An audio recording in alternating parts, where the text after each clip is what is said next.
প্রিয় শিক্ষার্থীরা, আশা করি তোমরা ভালো আছো। আজকে ক্লাসে সবাইকে স্বাগত জানাচ্ছি। আজকে আমাদের আলোচ্য বিষয় অষ্টম শ্রেণীর বিজ্ঞান অষ্টম অধ্যায় রাসায়নিক বিক্রিয়া।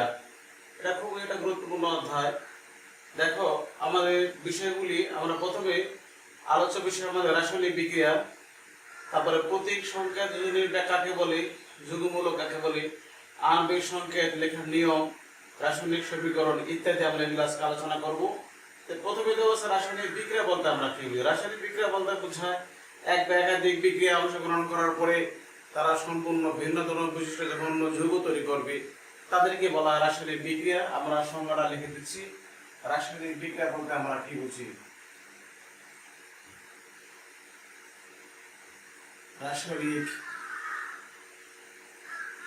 বিক্রিয়া, রাসায়নিক বিক্রিয়া বলতে আমরা কি বুঝি, যে প্রক্রিয়ায়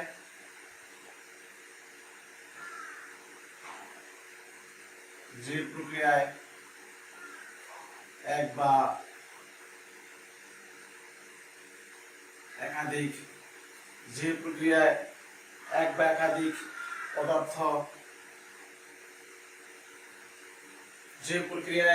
একাধিক পদার্থ পরিবর্তিত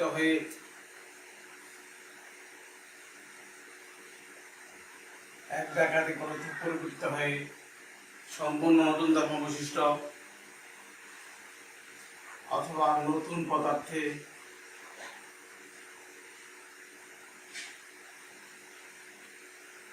পরিণত হয় তাদেরকে রাসায়নিক বিক্রিয়া বলে। এক বা একাধিক পদার্থ অংশগ্রহণ করবে, তারা পরিবর্তিত হয়ে সম্পূর্ণ ভিন্ন ধর্ম বিশিষ্ট যৌগে পরিণত হবে, তাদেরকে বলা হবে রাসায়নিক বিক্রিয়া। আমরা একটা উদাহরণ দিলে দেখো, এখানে যেমন হাইড্রোজেন প্লাস অক্সিজেন বিক্রিয়া করার পরে কি হয়ে যায়, পানি হয়ে যায়। হাইড্রোজেনের যে বৈশিষ্ট্য, অক্সিজেনের যে বৈশিষ্ট্য, পানির সেই বৈশিষ্ট্য না, ভিন্ন ধর্ম বিশিষ্ট যৌগে পরিণত হয়। এই জন্য এটাকে বলা হয় রাসায়নিক বিক্রিয়া। তাহলে আমাদের রাসায়নিক বিক্রিয়া হলো, এটা আমরা মুছে দিলাম।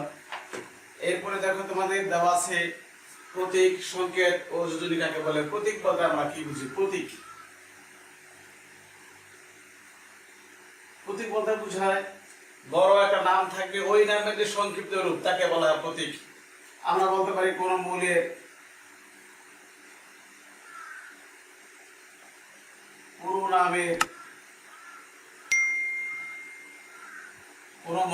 পুরো নামের সংক্ষিপ্ত রূপকে প্রতীক বলে। বড় একটা নাম থাকবে, যেমন হাইড্রোজেন, অনেক বড় নাম, এটাকে আমরা সংক্ষেপে প্রকাশ করব এইচ দ্বারা। তাহলে এইচ মানে কি,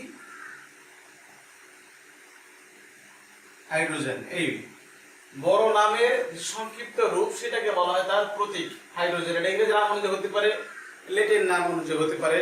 এই হলো আমাদের প্রতীক। এরপরে দেখো, সংকেত বলতে আমরা কি বুঝি। সংকেত হলো মৌল বা যৌগের সংক্ষিপ্ত রূপ। মৌলের হতে পারে, যৌগের হতে পারে, এর সংক্ষিপ্ত রূপ তাকে বলা হয় সংকেত। মৌলের হতে পারে অথবা যৌগের হতে পারে, যে কোনো একটা রূপের সংক্ষিপ্ত রূপকে বলা হয় তার সংকেত। কোন মৌল বা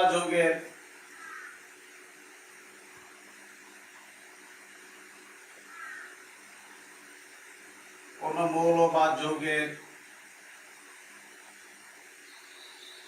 অণুর সংক্ষিপ্ত রূপকে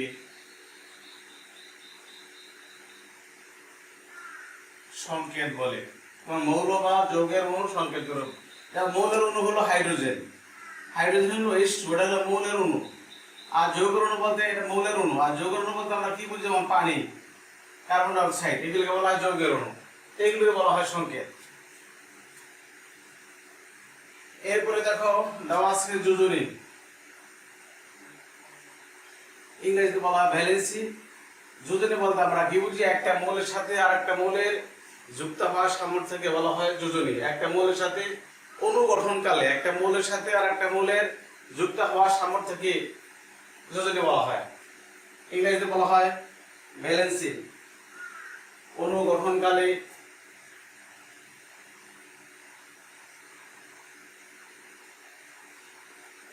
অনুগঠনকালে কোন মৌলের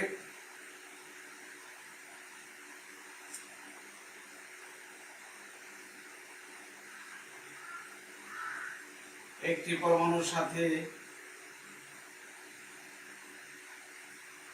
অনুগঠনকালে কোন মৌলের একটি পরমাণুর সাথে অপর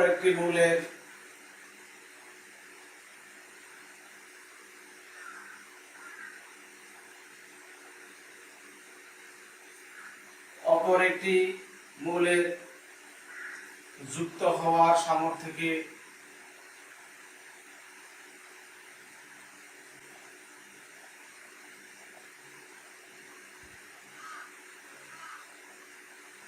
যোজনী বা যোজ্যতা বলে। একটা মৌল অণু যখন গঠন করবে তার একটা মৌলের সাথে আর একটা মৌল যুক্ত হবে, যুক্ত হওয়ার যে সামর্থ্য তাকে বলা হয় যোজনী। তাই আমাদের প্রতীক, সংকেত এবং যোজনী কাকে বলা হয়ে গেল। এরপরে দেখো যৌগমূলক বলতে আমরা কি বুঝি। যৌগমূলক বলতে বোঝায় এক বা একাধিক মৌলের পরমাণু এবং আয়ন যুক্ত হয়ে যে পরমাণু গুচ্ছ তৈরি করে তাকে বলা হয় যৌগমূলক। এক বা একাধিক পরমাণুর মৌল এবং আয়ন যুক্ত হয়ে যে পরমাণু গুচ্ছ তৈরি করে তাদেরকে যৌগমূলক বলে। যৌগমূলকের আরো বড় সংজ্ঞা দেওয়া আছে, অত বড় সংজ্ঞা আমরা দিব না। অন্যভাবে আমরা বলতে পারি একাধিক মৌলের কতিপয় পরমাণু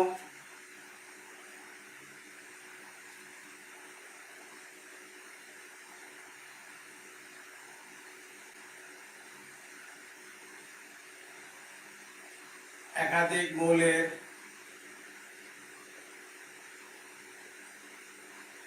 কতিপয় পরমাণু এবং আয়ন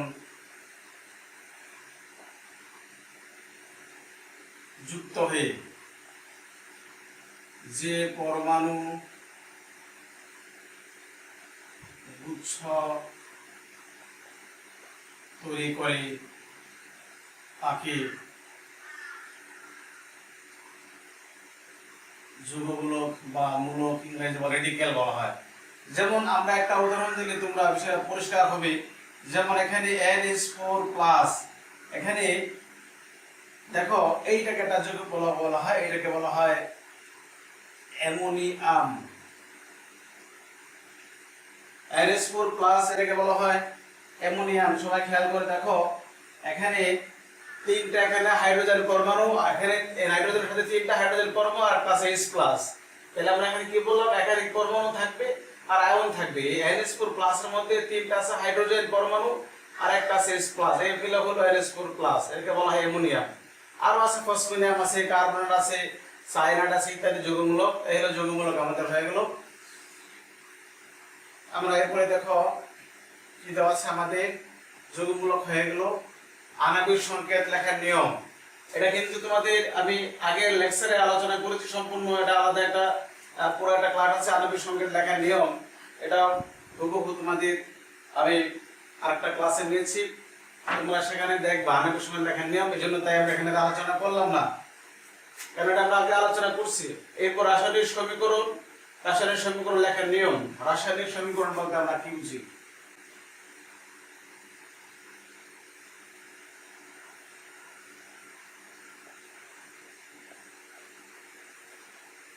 রাসায়নিক সমীকরণ বলতে আমরা কি বুঝি? এটা অনেক সোজা।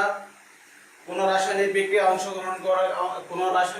অংশগ্রহণকারী বিক্রিয়ক এবং উৎপাদ সমূহকে তাদের প্রতীক, সংকেত এবং যোগ, তীর চিহ্নের মাধ্যমে প্রকাশিত হয়, তাকে বলা হয় রাসায়নিক সমীকরণ। বিক্রিয়ক দ্রব্য এবং উৎপাদ দ্রব্যকে আমরা কি করি, প্রতীক, সংকেত এবং যোগ, তীর চিহ্ন, সমান চিহ্নের মাধ্যমে প্রকাশিত যে সমীকরণ তাকে বলা হয় রাসায়নিক সমীকরণ। দেখো এটা আমরা তোমাদের বোর্ডে লিখে দিচ্ছি, তাহলে তোমাদের পুরোপুরি ক্লিয়ার হয়ে যাব। কোন রাসায়নিক বিক্রিয়ায়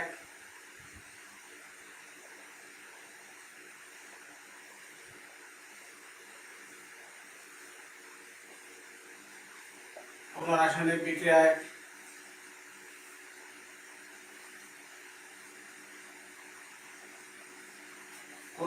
বিক্রিয়ায় অংশগ্রহণকারী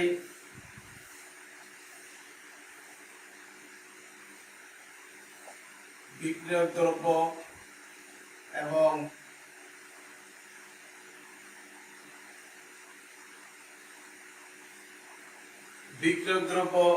এবং উৎপন্ন দ্রব্যকে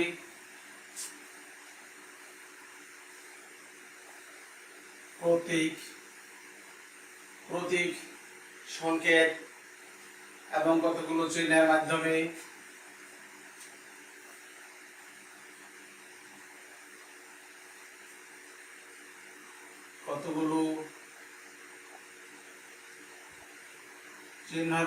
চিহ্ন মানে এখানে কি বোঝালো, যোগ, সমান, তীর চিহ্ন ইত্যাদি চিহ্নের মাধ্যমে প্রকাশিত,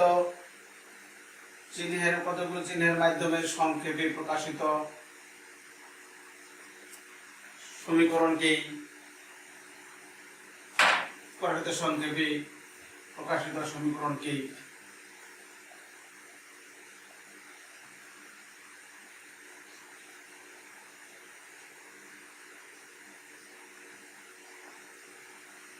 রাসায়নিক সমীকরণ বলে।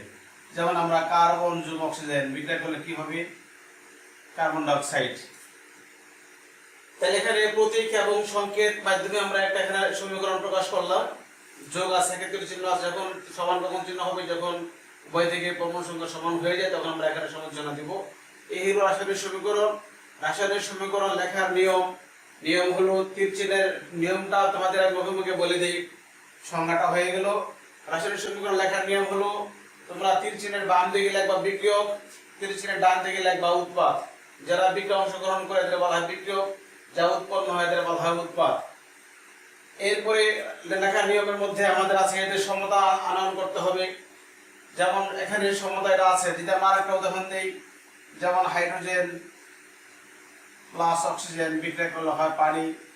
এখানে হাইড্রোজেন বাম দিকে আছে দুইটা, ডান দিকে দুইটা অক্সিজেন আছে, বাম দিকে দুইটা, এখানে আছে একটা। এই জন্য আমাদের এখানে সমতা মিলাইতে হবে। সমতা মিলিয়ে নিতে হবে। এখন বাম দিকে 4টা হাইড্রোজেন, ডান দিকে 4টা হাইড্রোজেন, দুইটা অক্সিজেন। এইগুলো রাসায়নিক সমীকরণ লেখার নিয়মের মধ্যে পড়ে। রাসায়নিক সমীকরণ লেখার নিয়মের মধ্যে এগুলি পড়বে। আর এখানে যখন আমাদের বললাম হয়তো এক বা একাধিক বিক্রিয়ক হয়ে গেলে আমরা এখানে প্লাস চিহ্ন দিয়ে, এক বা একাধিক উৎপাদ হয়ে গেলে আমরা এখানে প্লাস চিহ্ন দিতাম। এরপর সমতা মিলাইতে হবে। এইগুলি মোটামুটি তোমাদের রাসায়নিক সমীকরণ লেখার নিয়ম। এরপর আছে রাসায়নিক বিক্রিয়ার সমতাকরণ। রাসায়নিক সমীকরণ বা রাসায়নিক বিক্রিয়ার সমতাকরণ নির্দিষ্ট কোনো নিয়ম নাই।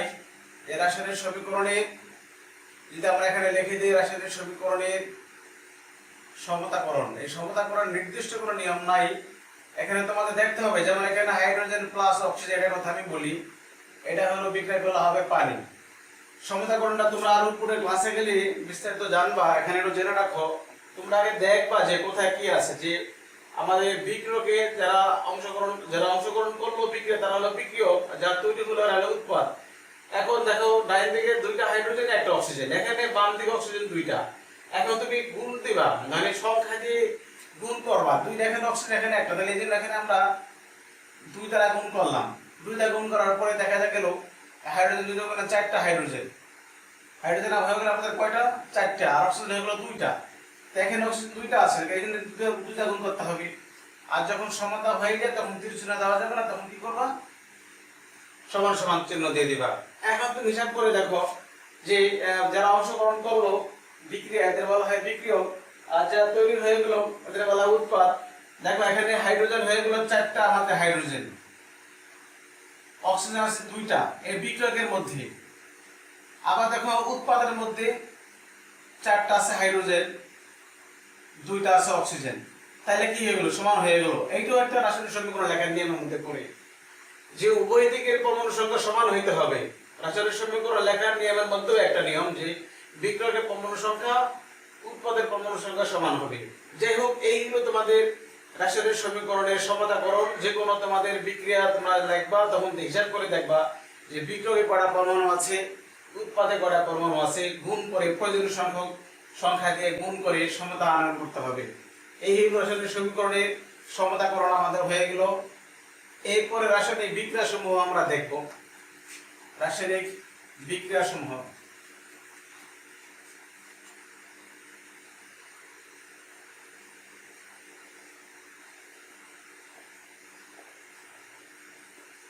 রাসায়নিক বিক্রিয়া সমূহের প্রথম যেটা দেওয়া আছে আমাদের বইতে, সংযোজন বলতে আমরা কি বুঝি?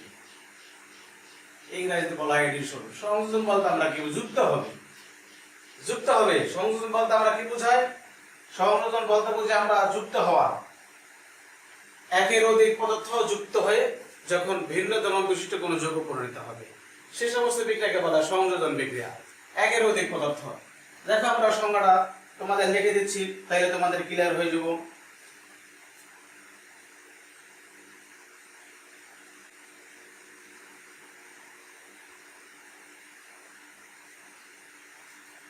একের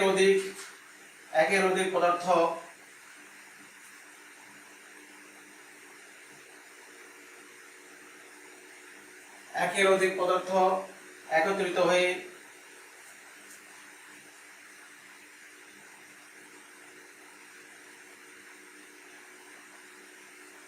সম্পূর্ণ ভিন্নধর্মী নতুন একটি যৌগ উৎপন্ন হওয়ার প্রক্রিয়াটি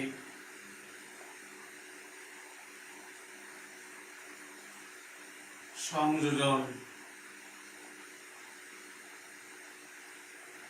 বিক্রিয়া বলে। মানে এক একাধিক পদার্থ একত্রিত হয়ে অন্য একটা পদার্থ তৈরি হবে, তাদেরকে বলা হবে সংযোজন বিক্রিয়া, বা ইংরেজিতে বলা হয় এডিশন রিঅ্যাকশন। এখন তোমরা এখানে যে কোনো উদাহরণ দিতে পারো, যেমন J10 মানে জিঙ্ক, S মানে সালফার, বিক্রিয়া বলা হয় J10S জিঙ্ক সালফাইড। J10 মানে হলো জিঙ্ক, S মানে সালফার, বিক্রিয়া বলা হবে জিঙ্ক সালফাইড।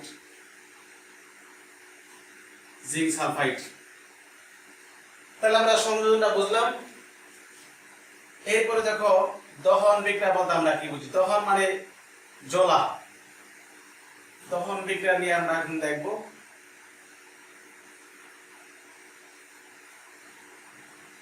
দহন বলতে আমরা কি বুঝি?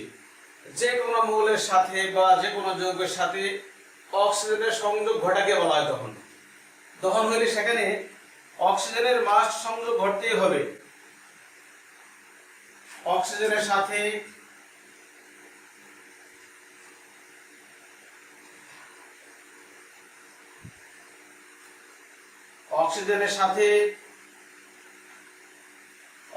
সাথে কোন পদার্থের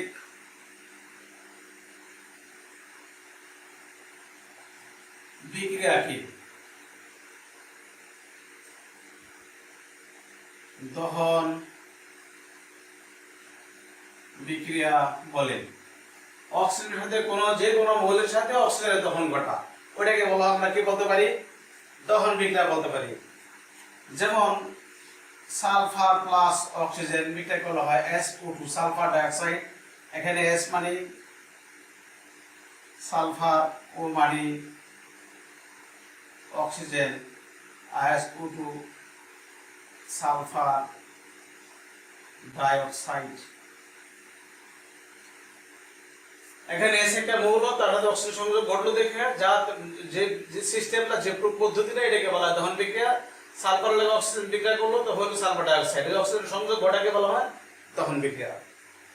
এই আমাদের দহন হয়ে গেল। এরপরে আমাদের আছে প্রতিস্থাপন।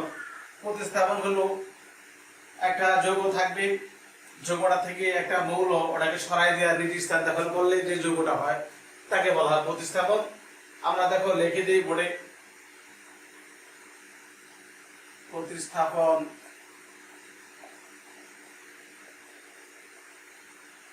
বিক্রিয়াটা কি বললাম? যে একটা মৌল বা একটা পরমাণু কোনো যৌগ থেকে একটা মৌল সরাই দেওয়া, নিজের তার স্থান দখল করে নতুন যৌগ তৈরি করে, তাদেরকে বলা হয় প্রতিস্থাপন বিক্রিয়া। প্রতিস্থাপন মানে সরাই দিবে, মূল কথা হলো সরায় দেওয়া। একটা মৌল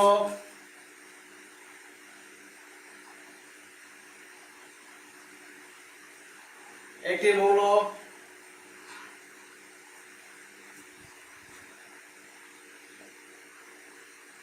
কোন যৌগ থেকে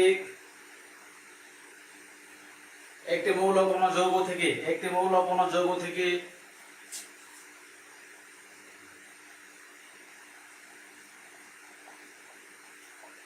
অপর একটি মৌলকে একটি মৌল কোন যৌগ থেকে অপর একটি মৌলকে সরিয়ে নিজে ওই স্থান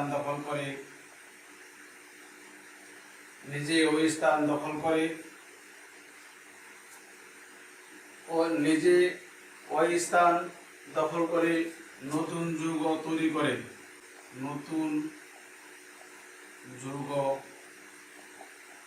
তৈরি করে তাকে প্রতিস্থাপন বিক্রিয়া বলে। আমরা একটা উদাহরণ দিলেই তোমাদের আশা করি তোমরা এই প্রতিস্থাপন বিক্রিয়াটা পুরোপুরি ক্লিয়ার হয়ে যাইবা।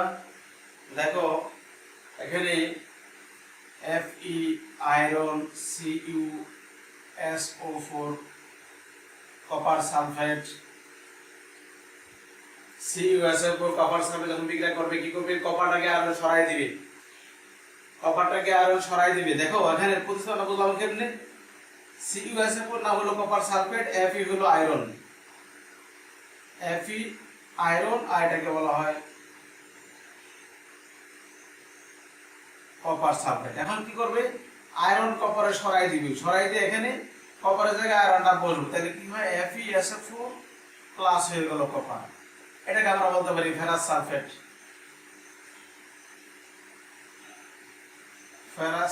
কেন বললাম? এখানে আয়রনের জন্য 2 ব্যবহার করা হয়েছে, আয়রনের জন্য 2 এবং 3। এখানে আরো অনেক উদাহরণ আছে। এর মূল যে কথাটা তোমাদের পুরোপুরি ক্লিয়ার বুঝতে হবে যে আমরা এখানে এটাকে আমরা কেন প্রতিস্থাপন করলাম, এটা তোমরা একটু দেখো। এটা তোমাদের জন্য খুব একটা ইম্পর্টেন্ট বিক্রিয়া। যে প্রতিস্থাপন বিক্রিয়াটা বলতে আমরা কি বুঝি? যে আমরা সংজ্ঞার মধ্যে বলছি যে একটা মৌল কোন যৌগ থেকে, একটা মৌল এখানে Fe আয়রন, এইটা করবে কি? একটা যৌগ এখানে CuSO4 না হলো copper sulphate, CuSO4 copper sulphate.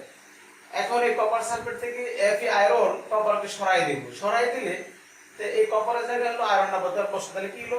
FeSO4 আর কপারটা সরে গেল। এই যে সরাই দিল, একটা যৌগ থেকে একটা মৌল সরাই দিল, এই যে সিস্টেমটা, এটাকে বলা হয় প্রতিস্থাপন বিক্রিয়া। এই হলো মূল কথা। তাহলে আমাদের প্রতিস্থাপনটা আমরা হয়ে গেল আলোচনা আমাদের।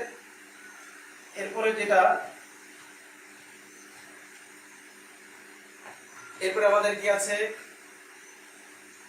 প্রতিস্থাপন হয়ে গেল, এরপর আছে বিয়োজন বিক্রিয়া।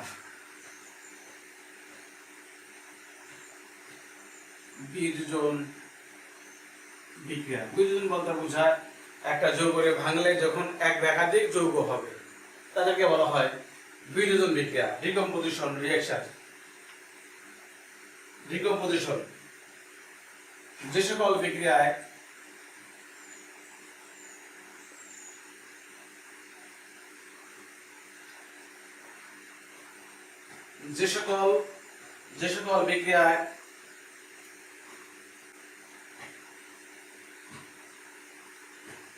একটা যৌগ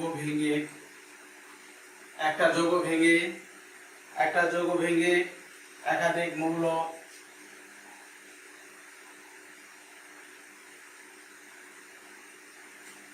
বা যৌগে পরিণত হয় তাদেরকে বিয়োজন বিক্রিয়া বলে। একটা যৌগ ভেঙে কি হবে? একাধিক মৌল বা একাধিক যৌগ পরিণত হতে পারে, তাদেরকে বলা হয় বিয়োজন বিক্রিয়া। আমরা পরিচিত উদাহরণ দিই, ক্যালসিয়াম কার্বনেট।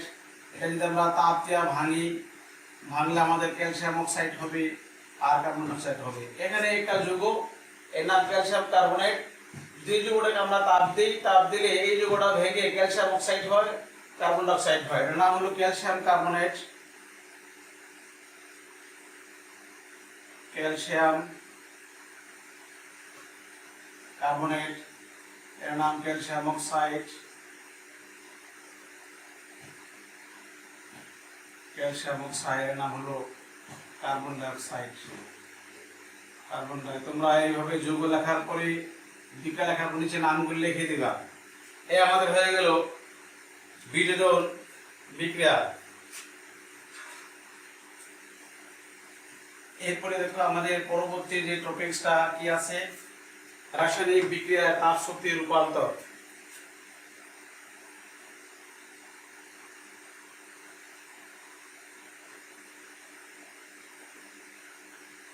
রাসায়নিক বিক্রিয়ায়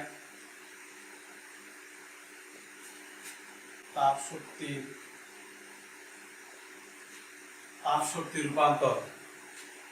এখানে রাসায়নিক বিক্রিয়ায় তাপ শক্তি রূপান্তর, রাসায়নিক বিক্রিয়ার মধ্যে যে শক্তি লুকায়িত থাকে এটা পরিবর্তন হয়ে অন্য কিছু হয়। এটা ঠান্ডা হতে পারে, গরম হতে পারে, সেটাকে আমরা দেখবো। এটার মধ্যে মূল যে এখানে এটার সংজ্ঞা দেওয়া আছে, এটা হলো প্রশমন বিক্রিয়া। এটা খুবই একটা গুরুত্বপূর্ণ বিক্রিয়া। প্রশমন বিক্রিয়া বলতে আমরা কি বুঝি, প্রশমন বিক্রিয়া বলতে আমরা কি বুঝাই এটা আমরা দেখবো। আমরা অ্যাসিড এবং ক্ষারক বিক্রিয়া করলে যখন লবণ পানি তৈরি হয়, ওই সমস্ত বিক্রিয়াকে বলা হয় প্রশমন বিক্রিয়া। এটার মধ্যে মূল যে গুরুত্ব একটা আলোচ্য বিষয় যে সংজ্ঞাটা, এটা হলো আমরা এখানে দেখবো যে প্রশমন বিক্রিয়া বলতে কি বোঝায়। অ্যাসিড এবং ক্ষার বিক্রিয়া করলে আমরা এখানে লিখে দিই, আগে এটা লেখার আগে আমরা এটা বুঝাই দিই যে প্রশমন বিক্রিয়াটা কি জিনিস।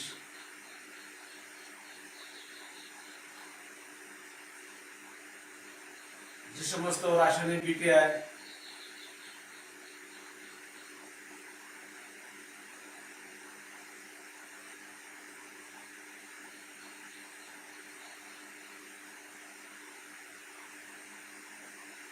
অ্যাসিড ও ক্ষার বিক্রিয়া করে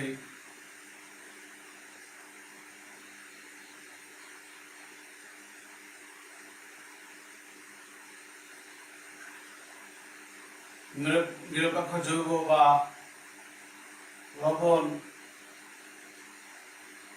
নিরপেক্ষ যৌগ বা লবণ এবং পানি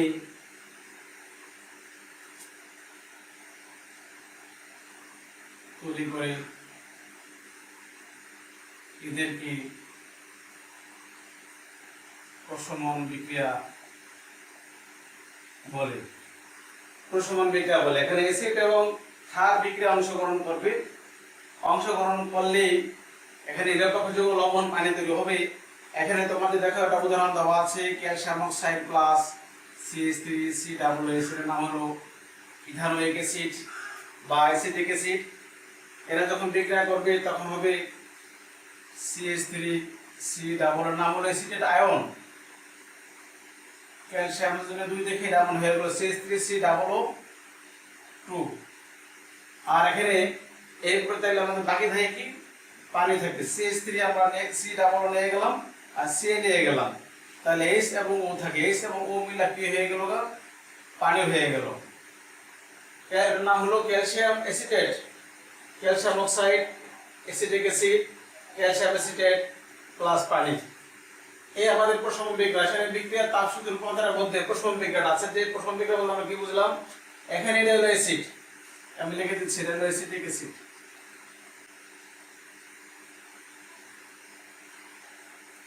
এটা ক্যালসিয়াম অক্সাইড,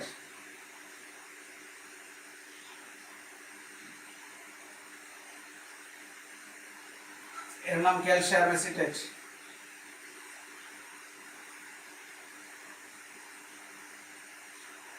ক্যালসিয়াম অ্যাসিটেট আর H2 মানে পানি।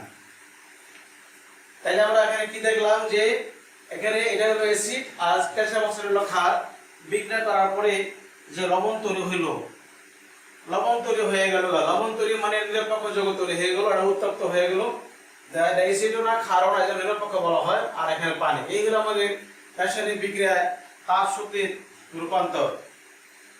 আমরা এরপরে আমরা চলে যাবো। এখানে কিছু নাম আছে, যেমন এখানে ক্যালসিয়াম অক্সাইড, এটাকে বলা হয় চুন। তোমরা কিছু কিছু যৌগের নাম আছে, এগুলো একটু জানবা, এগুলো একটু মনে রাখবা।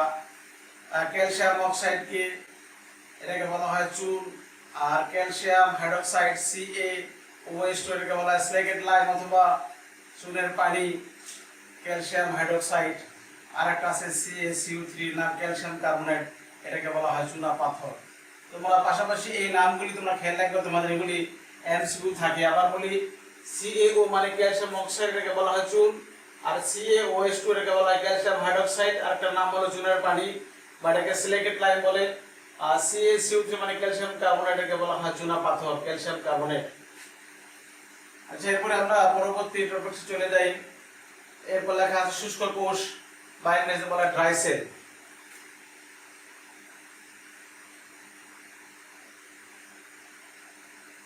শুষ্ক কোষ বলতে আমরা কি বুঝি? আমরা যে ব্যাটারি টর্চ লাইটের মধ্যে যে যা ব্যবহার করি ওগুলোকে বলা হয় শুষ্ক কোষ বা ড্রাই সেল বলা হয়। এখানে আমাদের যে মূল যে বিষয়টা, ড্রাই সেলটা কিভাবে তৈরি করে তোমরা আগে দেখো। আমি এখানে ড্রাই সেলের মধ্যে কি কি লাগবে, এখানে একটা প্রাথমিক আমি একটা চিত্র এখানে আঁকি, তোমরা সুন্দর করে খাতার মধ্যে স্কেল দিয়ে পেন্সিল দিয়ে এগুলি এঁকে নিবা।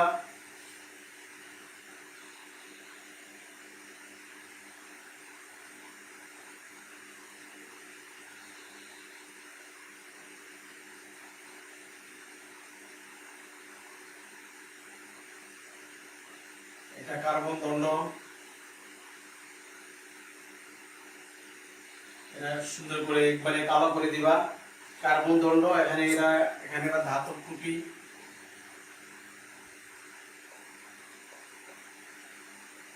এটা প্লাস, ধাতব টুপিটা হলো প্লাস, ধনাত্মক ক্যাথোড।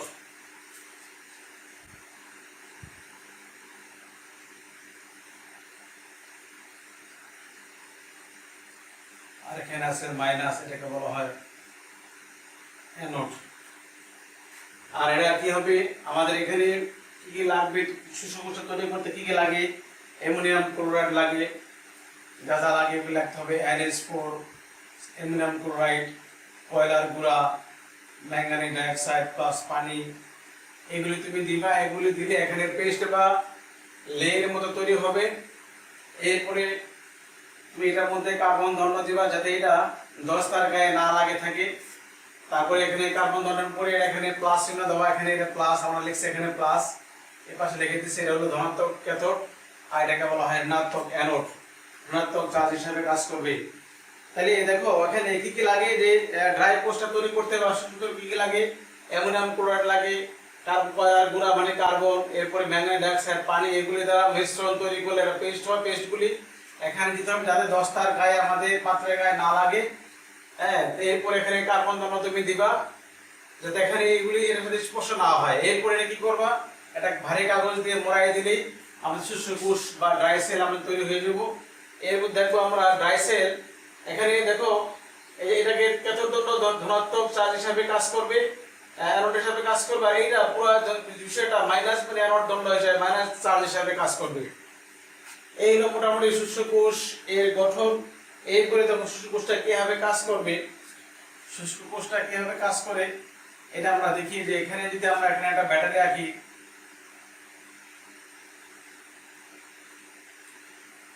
শুষ্ক কোষের ব্যাটারি যদি আমরা এখানে আঁকি, এটাকে আমরা ধরি প্লাস, এটাকে ধরি আমরা মাইনাস।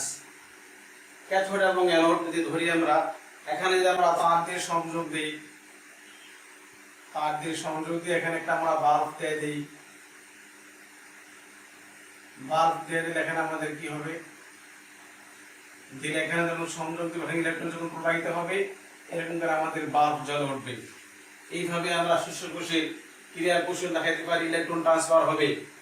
ঠিক আছে, ইলেকট্রন প্রবাহিত হয়, ইলেকট্রন প্রবাহিত যখন হয়ে গেলে বর্তনী পূর্ণ হয়ে গেলে আমাদের বাল্ব জ্বলে উঠবে। এই শুষ্ক কোষের আমাদের ক্রিয়া কৌশল। আমরা এরপরে চলে যাব তড়িৎ বিশ্লেষণের মধ্যে। তড়িৎ বিশ্লেষণ কিভাবে হয়, তড়িৎ বিশ্লেষণের মধ্যে আমরা এখানে কয়েকটা যৌগের কিভাবে তড়িৎ প্রবাহিত হয় আমরা এখানে দেখবো। তোমাদের আমি একটু সংক্ষেপে দেখাই দিই। এই যৌগটার মধ্যে কি কি দিতে হবে, এই যৌগটার মধ্যে দিতে হবে সোডিয়াম ক্লোরাইড, দিতে হবে পানি। সোডিয়াম ক্লোরাইডকে যখন আমরা NaCl কে যখন আমরা আয়নিত অবস্থা দেখাবো তখন Na প্লাস হয় আর Cl মাইনাস হবে আর পানির H প্লাস হবে আর OH মাইনাস হয়। এটা আমরা এখন দেখবো। এখানে আমরা দুই ধরনের তড়িৎদ্বার দেব, একটা জিঙ্ক তড়িৎদ্বার, দুইটা এখানে একটা ক্যাথোড একটা হলো অ্যানোড। আমরা এই তড়িৎদ্বারগুলি এখানে দেখা দিব।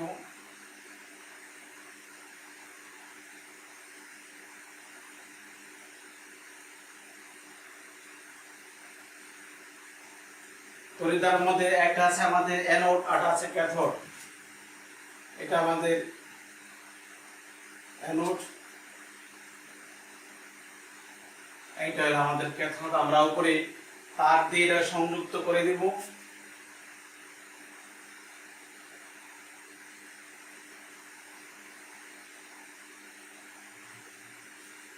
এটা হলো ব্যাটারি বা কোষ। Anode cathode. তাহলে আমরা অ্যানোড দিয়ে আমরা দেখব যে এখানে যে মৌলগুলি দেওয়া আছে এগুলি এখানে অ্যানোডের মধ্যে ঋণাত্মক মৌলগুলি এখানে আসবে, অ্যানোডের মধ্যে আসবে, আর ধনাত্মকের দিকে তোমার ক্যাথোডগুলি যাবে, H প্লাস যাবে।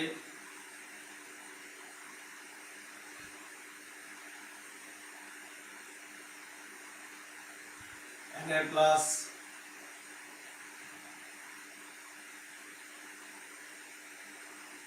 Cl minus.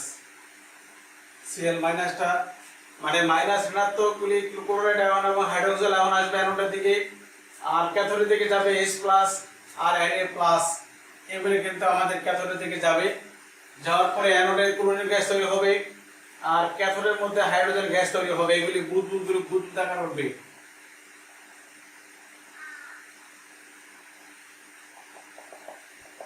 যখন আমরা এগুলির সাথে ব্যাটারির সংযোগ দেওয়া হবে, সংযোগ দিলেই অ্যানোডের মধ্যে দিয়ে ক্লোরিন গ্যাস বুদবুদ আকারে উঠবে। আবার এখানে ব্যাটারির সংযোগ যখন দেওয়া হবে তখন ক্যাথোডের মধ্যে হাইড্রোজেন গ্যাস তৈরি হবে। এখন আর এগুলি আয়নিত অবস্থা তোমরা দেখলে এখানে যে মূল যে বিষয়টা আমরা অ্যানোড এবং ক্যাথোড অনেক সময় এলোমেলো হয়ে যায়। এইটা আমরা একটু ভালো করে দেখবো যে অ্যানোড ক্যাথোড আমাদের এই এলোমেলো আর হবে না যদি আমরা ভালো করে বুঝি যে চার্জ যখন বৃদ্ধি হয় তখন জারণ করে তখন তার অ্যানোড ঘটে। যদি আমরা এখানে ক্লোরাইড আয়ন থেকে দেখো আমাদের কি হয়, ক্লোরিন পরমাণু হয়।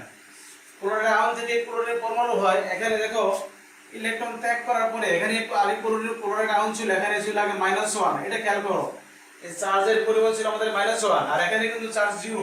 তাহলে -1 থেকে 0 হয়, -1 থেকে 0 হয়ে গেলে চার্জ বৃদ্ধি পেল। চার্জ বৃদ্ধি পাওয়া তাকে বলা হয় জারণ। আর যা জারণ ঘটবে, জারণ ঘটলে তো সেটা হয় অ্যানোড। জারণ ঘটলে কি হবে, অ্যানোড। এটা খুব গুরুত্বপূর্ণ বিষয়। তোমরা এখানে একটু খেয়াল করো যে এই যে এখানে অ্যানোডের মধ্যে কেন ক্লোরিন গ্যাসের বুদবুদ তৈরি হলো। এর মূল কথা হলো যে ক্লোরাইড আয়ন যখন ইলেকট্রন ত্যাগ করে তখন সে ক্লোরিন পরমাণু হয়ে যায়। এখানে ছিল ক্লোরাইড আয়নের চার্জ হলো -1 থেকে এটা 0 হয়ে গেল। তাহলে বোঝা গেল চার্জ বৃদ্ধি পায়, আর চার্জ বৃদ্ধি পাইলে জারণ হয়, আর জারণ হওয়া মানে হলো অ্যানোড। এইটা আর দুইটা ক্লোরিনের পরমাণু যখন মিলবে, ক্লোরিন পরমাণু প্লাস ক্লোরিন পরমাণু, তখন হয় Cl2 অণু। এই যে ক্লোরিন গ্যাস তৈরি হলো।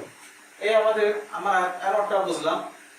এরপরে আমাদের এখানে কি দেওয়া আছে, হাইড্রোজেন H প্লাস।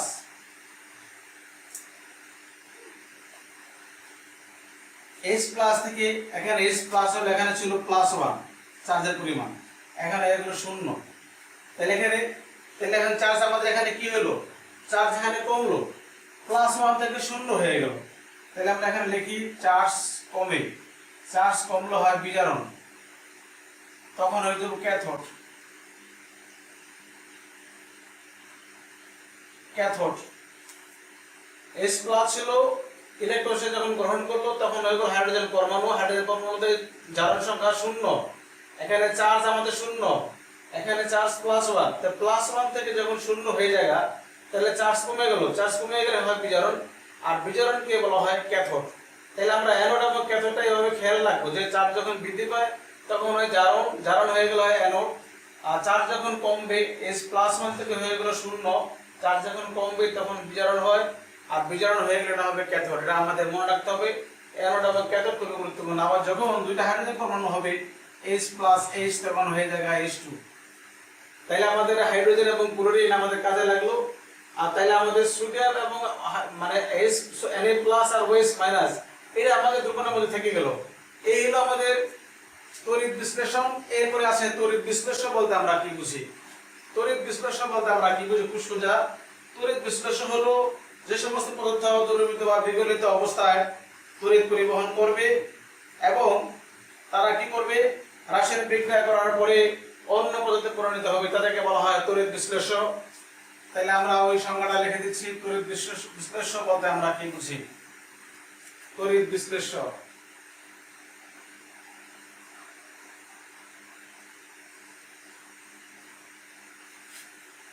তড়িৎ বিশ্লেষণের সংজ্ঞা যে সমস্ত পদার্থ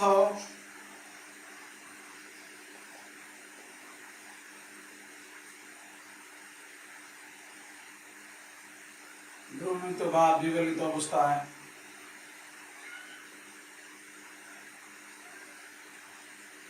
যে সমস্ত পদার্থ দ্রবীভূত বা বিগলিত অবস্থায়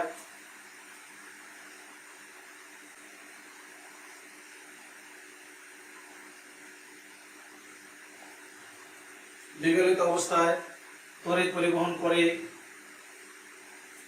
এবং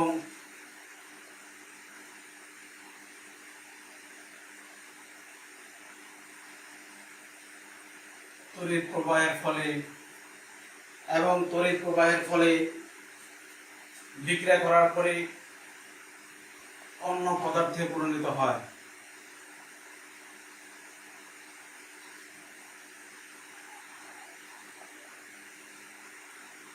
তাকে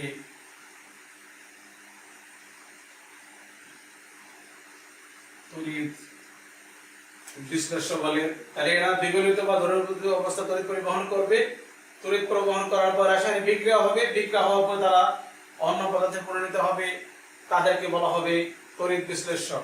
এরপরে দেখব আমরা তড়িৎ অবিশ্লেষ্য। তার উল্টা তড়িৎ অবিশ্লেষ্যের মধ্যে আমরা কি লিখতে পারি?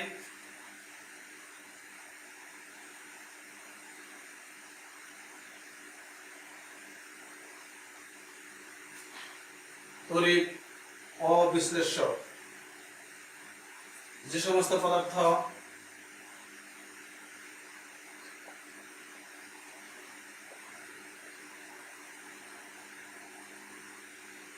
দ্রবীভূত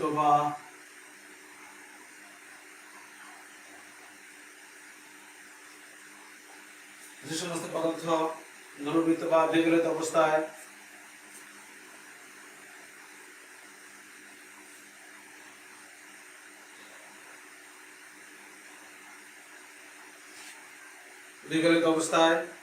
তড়িৎ পরিবহন করে না,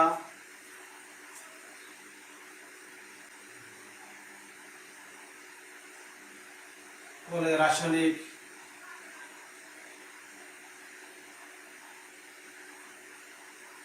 বিক্রিয়াও করে না, রাসায়নিক বিক্রিয়াও করে না, তাদেরকে তড়িৎ অবিশ্লেষ্য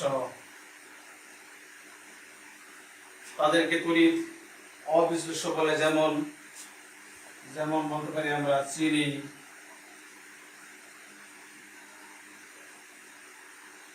গ্লুকোজ ইত্যাদি। তাহলে দেখো আমরা আলোচনার শেষ পর্যায়ে চলে আসছি। তড়িৎ অবিশ্লেষ্য সংজ্ঞাটা আমরা কি দিলাম? যে সমস্ত পদার্থ দ্রবীভূত বা বিগলিত অবস্থায় তড়িৎ পরিবহন করবে না, তড়িৎ পরিবহন না করলে রাসায়নিক বিক্রিয়াও হবে না, সেই সমস্ত পদার্থকে বলা হবে তড়িৎ অবিশ্লেষ্য পদার্থ। উদাহরণ দিলাম আমরা চিনি, গ্লুকোজ। প্রিয় শিক্ষার্থীরা, আজকে আমরা তোমাদের অষ্টম শ্রেণীর যারা জেএসসি পরীক্ষার্থী আছো এদের জন্য খুবই গুরুত্বপূর্ণ একটা অধ্যায় রাসায়নিক বিক্রিয়া। এই অধ্যায় তোমাদের নবম দশম শ্রেণীতে আছে এবং ইন্টারমিডিয়েটে গেলে তোমরা এই আলোচনা পাইবা, অনেকটাই মিল পাইবা। খুবই গুরুত্বপূর্ণ একটা অধ্যায়। তোমরা আমার এই ক্লাসটা ইউটিউবে বারবার তোমরা দেখবা, দেখলে আশা করি তোমরা এটা ভালো করে বুঝতে পারবা। তারপর যদি কোনো তোমাদের সমস্যা হয় তোমরা খাতার মধ্যে প্র্যাকটিস করবা, আশা করি তোমরা ভালো করে বুঝতে পারবা। আজকে এই পর্যন্ত তোমাদের সাথে আবার দেখা হবে পরবর্তী কোনো ক্লাসে। আল্লাহ হাফেজ।